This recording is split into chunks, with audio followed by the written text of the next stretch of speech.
Good evening on this Thursday, the 19th day of June 2025. You're just on time for Newswatch and Hope TV, the station where you look and live. I'm Tess Njenga and our sign language interpreter is Boniface Mureithi. Let's dive into the day's news. Two police officers accused of shooting and injuring Boniface Mwangi Kariuki during the recent demonstrations in Nairobi on Tuesday have been ordered to remain in custody for 15 days. The officers, Masinde Barasa and Duncan Kiprono, were caught on camera assaulting and shooting at Boniface, who was selling face masks as the protests went on. Kariuki, who sustained a gunshot wound to the head, is currently recovering after a successful surgery at the Kenyatta National Hospital. His case has drawn public outrage, with human rights groups calling for accountability and justice. The 15-day remand will allow the 15-day remand will allow investigators more time to gather evidence as the Independent Policing and Oversight Authority, IPOA, continues its probe. The officers are expected to appear in court once again investigations are complete.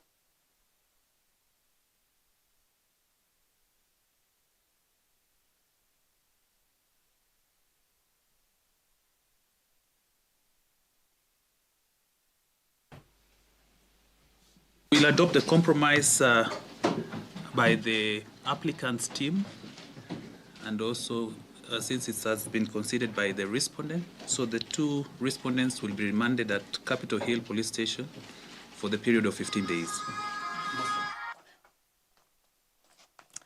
The Finance Bill 2025 has been passed by the National Assembly with significant amendments aimed at safeguarding Kenyans. Members of Parliament rejected a proposal that would have given the Kenya Revenue Authority unrestricted access to customer records, citing violations of constitutional privacy protections under Article 31. The House also dismissed changes to the payee tax bans and a plan allowing the Treasury Cabinet Secretary to adjust rates by up to 10% every 3 years to account for inflation. Lawmakers maintained the zero-rated tax status on key items, including locally assembled mobile phones and animal feed inputs, turning down Treasury proposal to reclassify them as exempt. The finance bill, which is expected to raise 24 billion shillings, now awaits President William Ruto's assent. I beg to lay the following paper on the table of the House today, Thursday, the 12th of June 2025, a report on the Departmental Committee on Finance and National Planning on its consideration of the Finance Bill, National Assembly Bill number 19 of 2025. Allow me now to turn to state corporations reforms.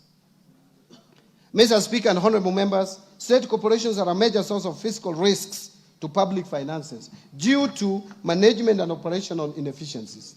An assessment conducted by the National Treasury to determine viability of state corporations identified critical gaps and vulnerabilities.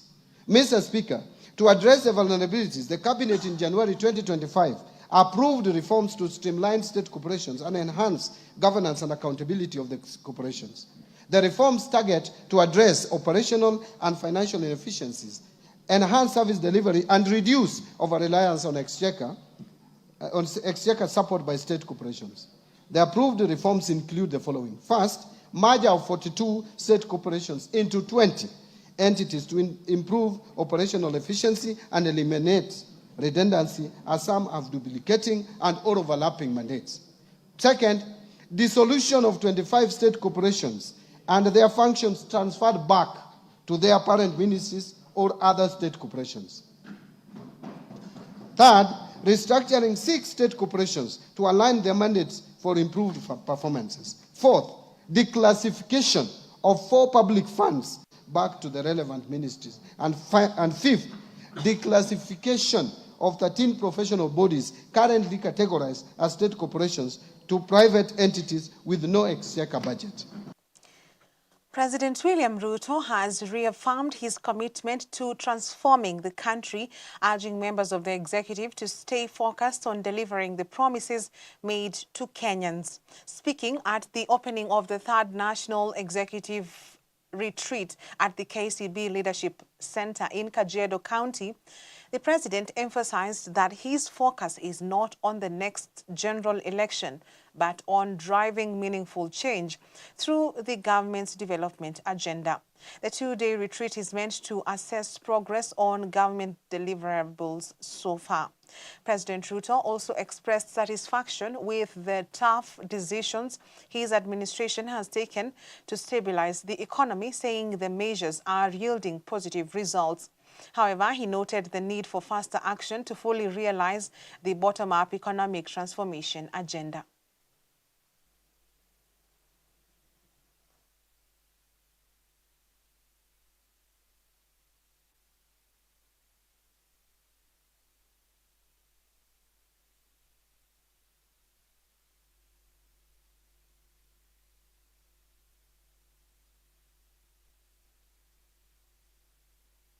I have no intention whatsoever on escaping any of the commitments we made.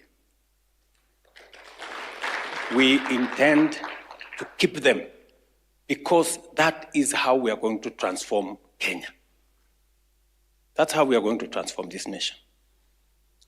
And I am committed 100% to the transformation of this nation.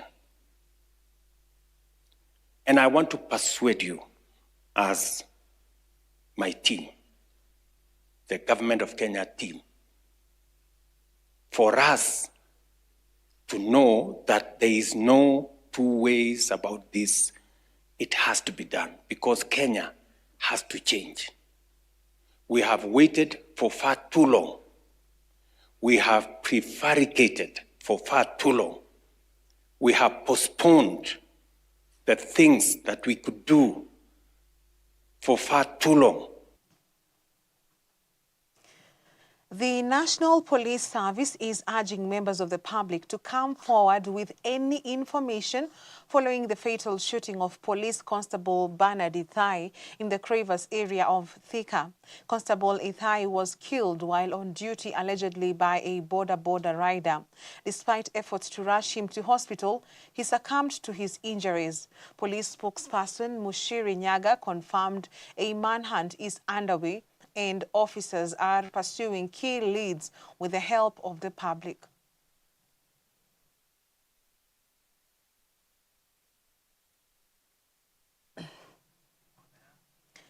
Tragedy struck along the Kisii-Keroka highway after a fatal road accident claimed 2 lives and left 19 others injured at the Daraja Moja area.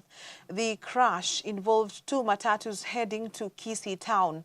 According to eyewitnesses, the vehicles were speeding and overtaking each other when one rammed into the other from behind.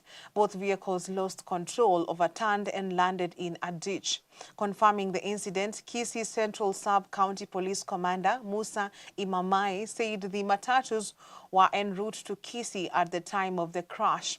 He urged motorists to exercise caution, especially during this rainy season, warning against reckless driving. The bodies of the deceased were moved to Kisii Teaching and Referral Hospital mortuary, while the injured were rushed to the same facility for treatment. Kenye happen leo ijai happen mara moja. Hii njia ukienda from the other side hadi huko chini ni mteremko, hatuna bump. Hapa tunapitia kila siku, tunavuka kama students. Hii barabara isipotengenezwa, naongea na mheshimiwa Honorable Simba Arati. Hii barabara isipotengenezwa tutaifunga kama wanafunzi, maana tutapoteza maisha ya wanafunzi hapa pia. Barabara yenyewe itengenezewe bump popote, maskari wakae hapa. Njia watu wa traffic muangalie madereva wenu na makondakta, watu wanaendesha gari kama wamelewa. Make sure that hii imefanyika. Ambacho kilitokea, tuliona gari ya Simba Lion ilikuwa imesimama kule, na gari nyingine ilikuwa inateremka kutoka juu ambayo ilikuwa labeled. It was almost white. I'm colorblind. Hiyo gari wakati iliteremka ikagonga hii gari ingine kutoka nyuma. Kuigonga na hivyo tu accident ndio ilitokea. Zilikuwa zimebeba watu. Zilikuwa zimebeba watu. Kwanza hizo gari zilikuwa zimebeba watu wengi sana. Almost kwa kuhesabu watu wenye nilihesabu wenye walikuwa injured, almost 17 people were being injured. Hivyo na kuna wenye waliponyokea. And we do hope that the injured indeed will recover. On that sad note, let's take a short break on Newswatch tonight. We have plenty more coming up, including the legacy of Gilbert Deya, who was a controversial pastor. Stay tuned.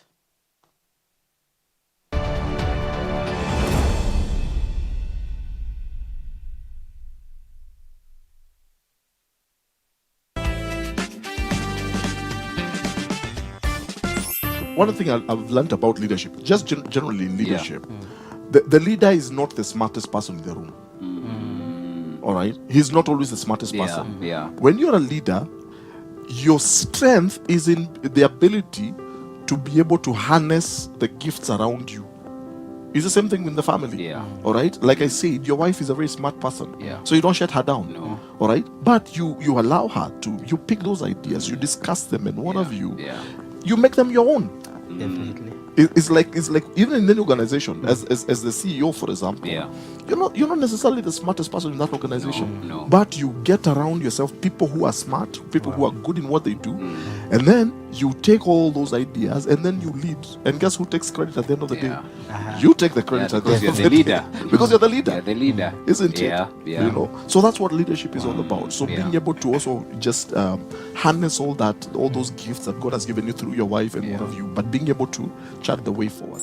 Men on Record, every Friday at 7 p.m.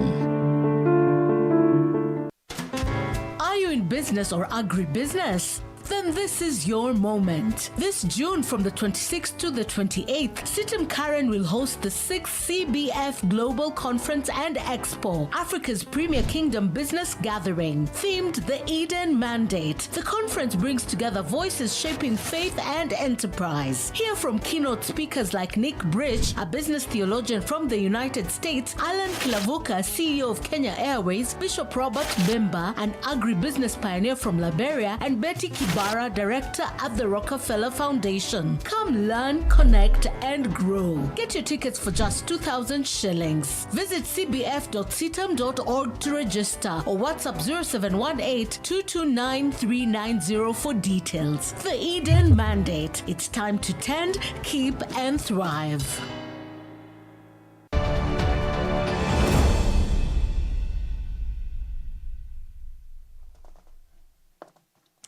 Welcome back. Gilbert Deya, the self-styled archbishop whose name once echoed across pulpits and courtrooms, is no more. The televangelist, best known for the explosive miracle baby scandal, met his end in a grisly road crash along the Kisumu-Bondo highway. But his legacy, woven with faith, fraud, and fierce devotion, continues to spark conversation.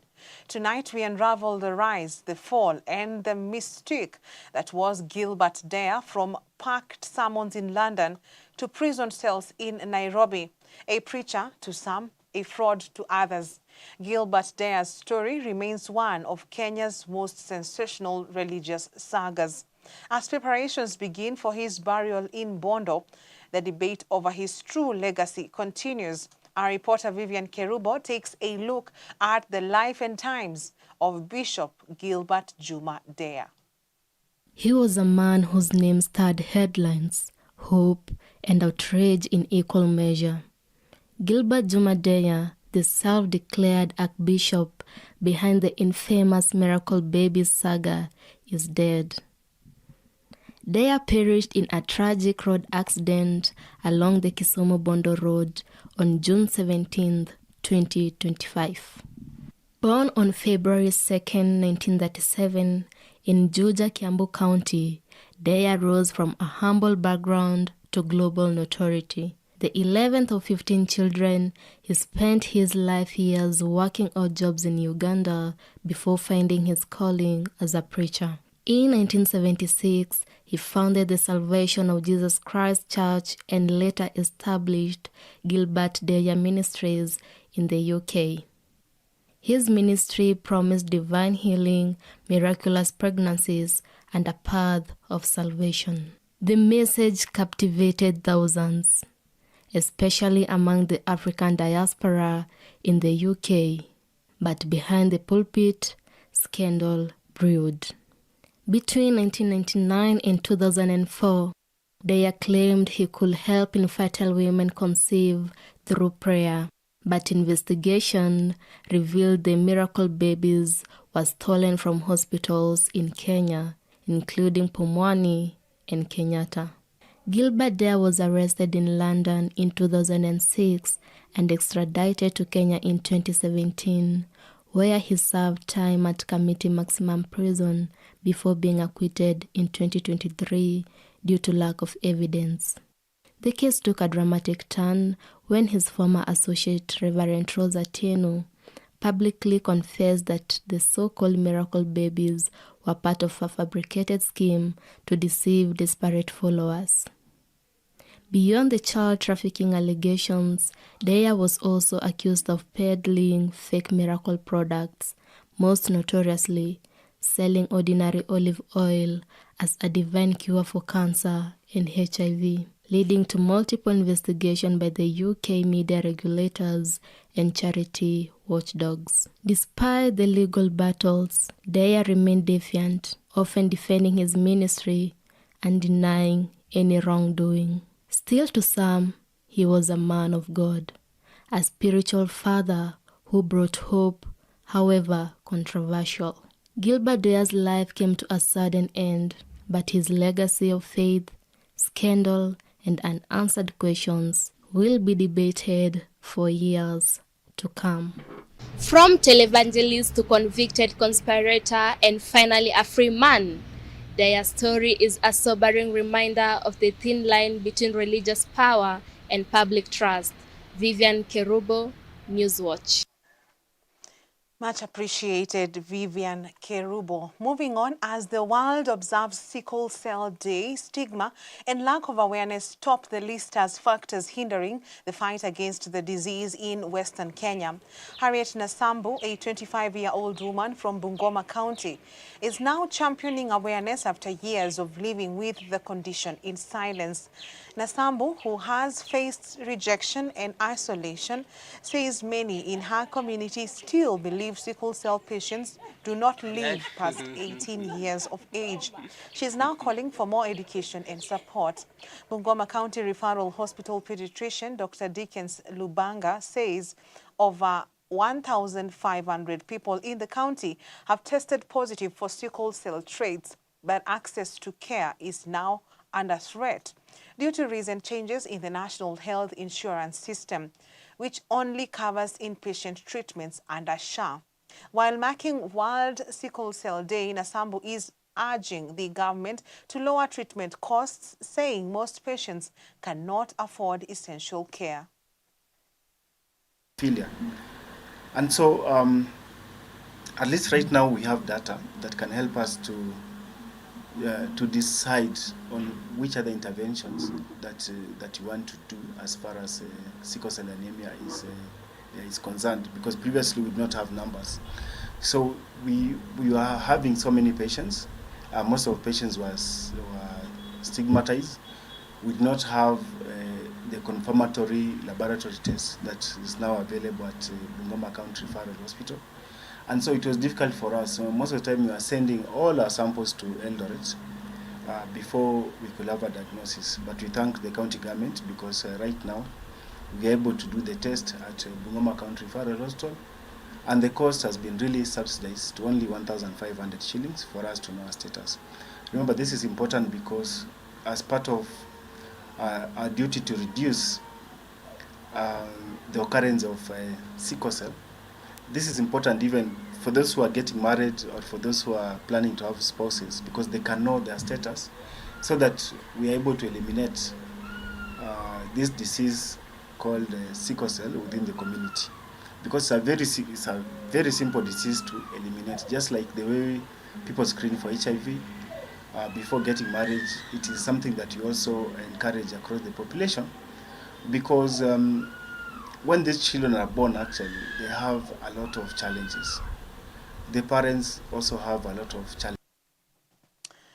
The Kisii County Assembly has passed a record 18.5 billion shillings budget for the 2025-2026 financial year, which is the highest since the start of devolution. While tabling the estimates, Budget Committee Chair Peter Otachi said 11.3 billion shillings is set aside for recurrent expenditure and 7.1 billion shillings for development. The budget will be funded through exchequer allocations, grants, local revenue and balances from the previous year, with the county targeting 2.6 billion shillings in own source revenue. Each of the 45 wards is set to receive an ECDE center with 2.5 million shillings per project. Additionally, water projects worth 1.5 billion shillings are planned countrywide. The County Assembly itself will get 1.5 billion shillings for operations and 18 million shillings for development. Today I want to say we are very happy because we're the first county to pass the budget estimates, which are both the revenue and expenditures. And our total budget is totaling to about 18.52 billion, which will be able to use in this financial year running 2025-2026. But I want to report to the members of the public that in this budget, we've included the purchase of machineries, which are going to do our roads in various wards. And we also have a new thing that has come up actually, which is called the school feeding program. This school feeding program will be for our ECD learners. We'll be able to get something actually during their lunch and at the tea break. We also have new things in the budget, like we're also going to employ ECD teachers. We're also going to employ medics who are going to attend to our various dispensaries and hospitals. In this budget that we have included in the terms of revenue about 2.6 billion, which will also have an amount from the KTRH, our own source revenue and the FIF fund. The reason why we put this money is because we want accountability, either from the level 4s and also the KTRH. The total amount that we have is 10 billion. 11 billion is going for the current expenditure and 7 billion is going for the development expenditure. Embu County Assembly has initiated impeachment proceedings against Finance and Economic Planning CEC Professor Joe Kamaria, citing incompetence and contempt of the Assembly. MCAs accused Kamaria of repeatedly failing to submit budget implementation reports and ignoring multiple summons to appear before the Finance Committee. During a session chaired by Deputy Speaker Ibrahim Swaleh, Kamaria was found guilty of the charges and faced accusations of presenting forged documents and withholding information.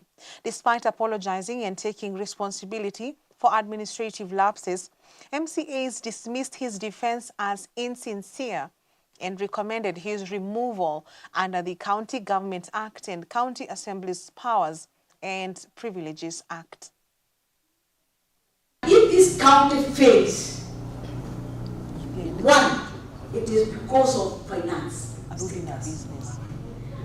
And this one, we are not able to get the finance status in good time for us to plan. You don't have any time just to give us a report of quarterly report. I want to know whether you really value this assembly. Are you competent to that docket you want? This county assembly confirms that Professor Njenga is the content of the county assembly. And two, this county assembly recommends that appropriate action be taken against Professor Njenga in accordance with the provisions of Section 22, Subsection 3 of the County Assembly's Powers and Privileges Act 2017 and Section 40 of the County Government Act. Will as many as of that opinion say aye? Aye. Will as many as the contrary opinion say nay? Nay. The ayes have it.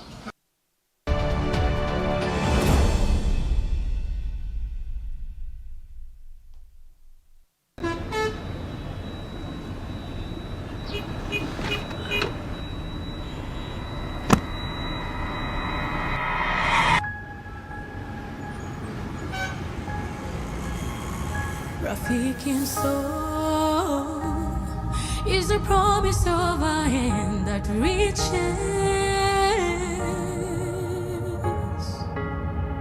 and goes beyond what angaza tumaini kote.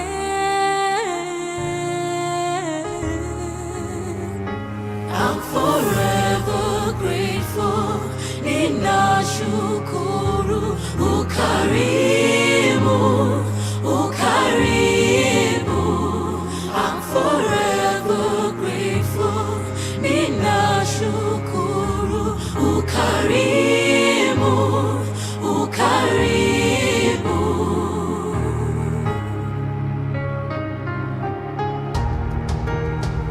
Rafiki soul is a promise of a hand that reaches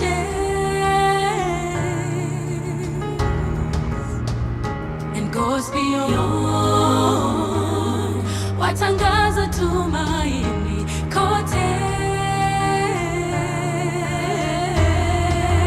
I'm forever grateful.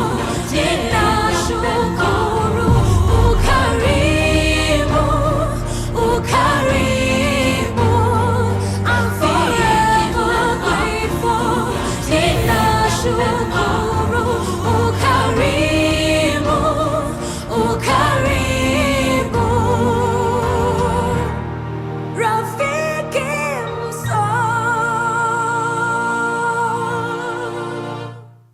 Friends of Hope, keeping hope alive.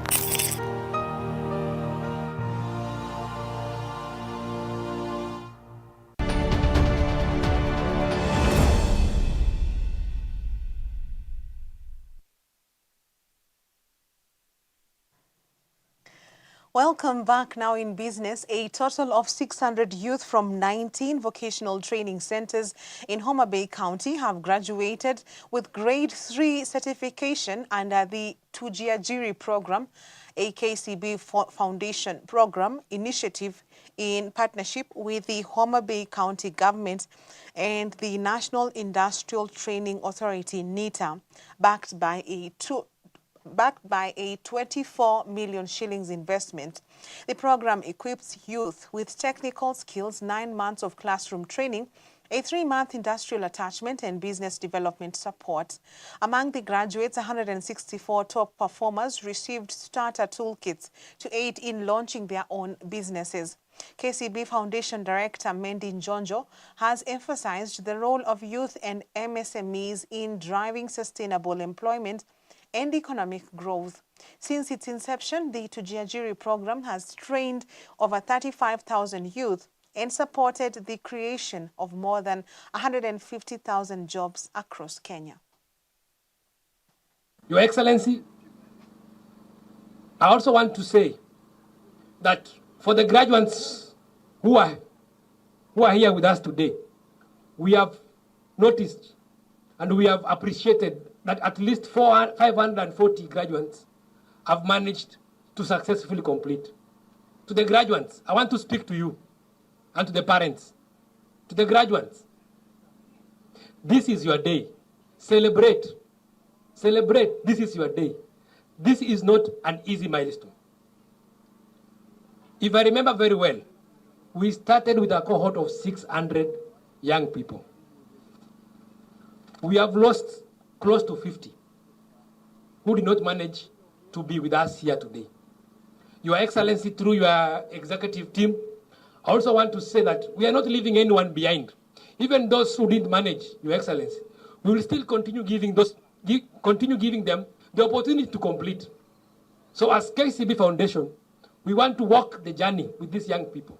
This is a moment of pride and affirmation that targeted investments in youth skills can unlock economic potential and drive inclusive development.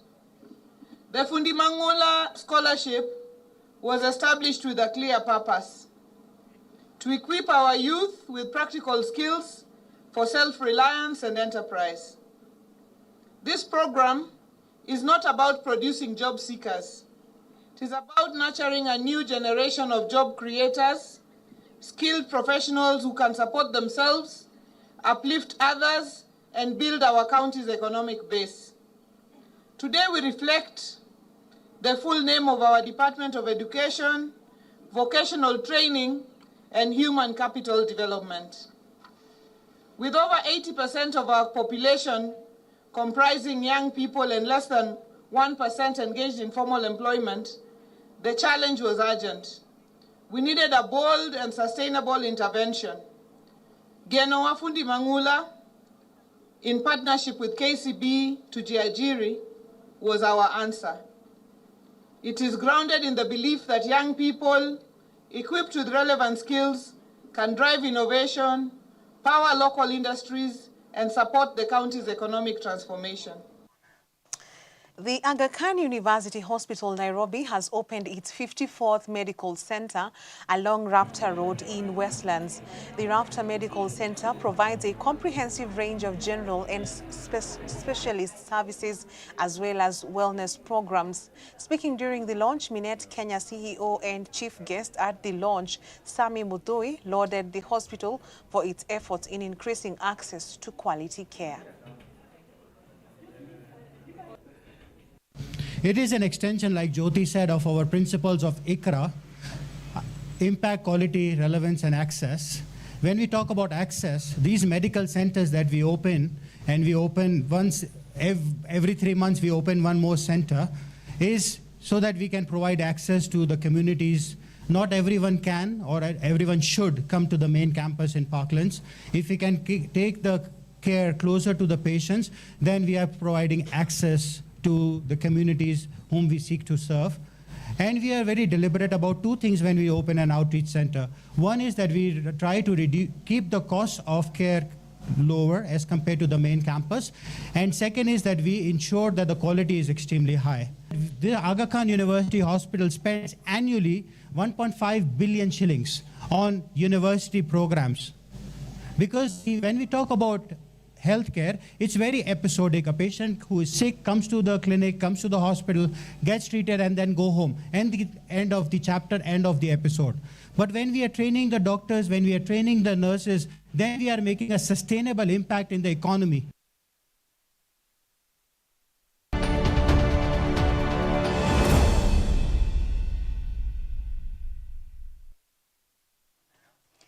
Now in sports, Harambee Starlets thrashed South Sudan 4-0 in a dominant display during their third group match at the Sekafa Senior Women's Championship played at the Azam Complex in Dar es Salaam, Tanzania. The convincing win pushed Kenya to the top of the standings with 9 points and a superior goal difference of 11 plus. Or rather plus 11, bringing them a step closer to clinching their second Sekafa title. The Starlets maintained their unbeaten run in the tournament with the emphatic victory over South Sudan, a team considered the group's weakest side, further boosting their chances of reaching the knockout stage.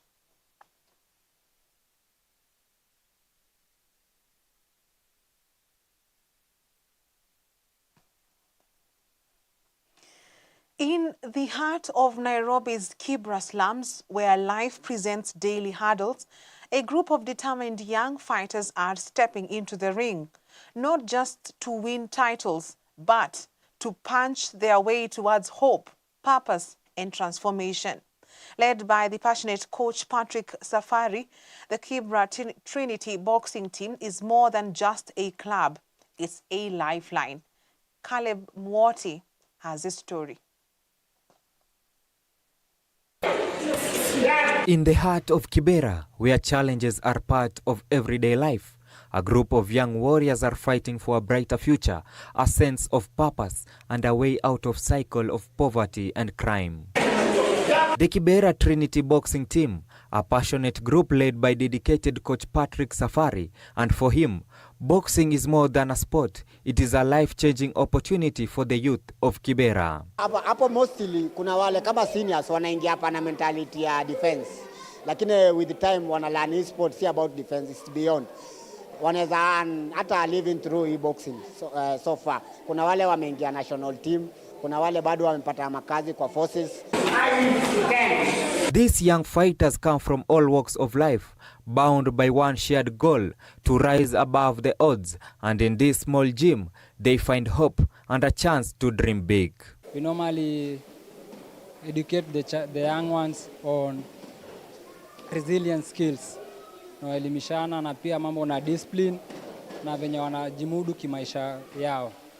For some, boxing is a way to escape negative influences. For others, it is a chance to compete, excel, and maybe one day represent the country on the international stage. Sana hata unaweza ona condition ya gym haiko fiti kwa sababu actually support naweza sema tunahitaji sana ni improve the condition of this gym.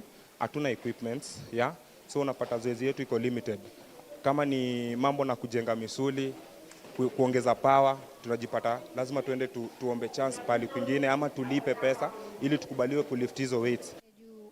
Hapo hivi mtaani kuna challenges most sana. Napata rape cases ni mingi. Wasichana wanaharasiwa hivi kwa barabara ukipita. So mimi nafanya boxing ndo at least nikuwe naweza kujiprotect na kuprevent vitu kama hizo kunifanyikia. Challenges ni mingi sana equipment za boxing ni very expensive. Alafu pia society yetu pia haiofi support, unaelewa. Which mostly kwa hizi sport tuna rely na outsource. Watu from mbali ndio wanakaa kusaidia kama wazungu hivi ndio wana step in. This is the story of Kibera boxing team. A story of hope, resilience, and the unbreakable spirit of the Kibera youth. Caleb Moti, Kibera, Nairobi. Much appreciated, Caleb Mwoti, for that inspiring story. And that brings us to the end of Newswatch this evening. On behalf of the whole team, thank you for watching. I'm Tess Njenga, and our sign language interpreter is Boniface Mureithi. God willing, see you tomorrow night, same time, here on Hope TV. Have a good night.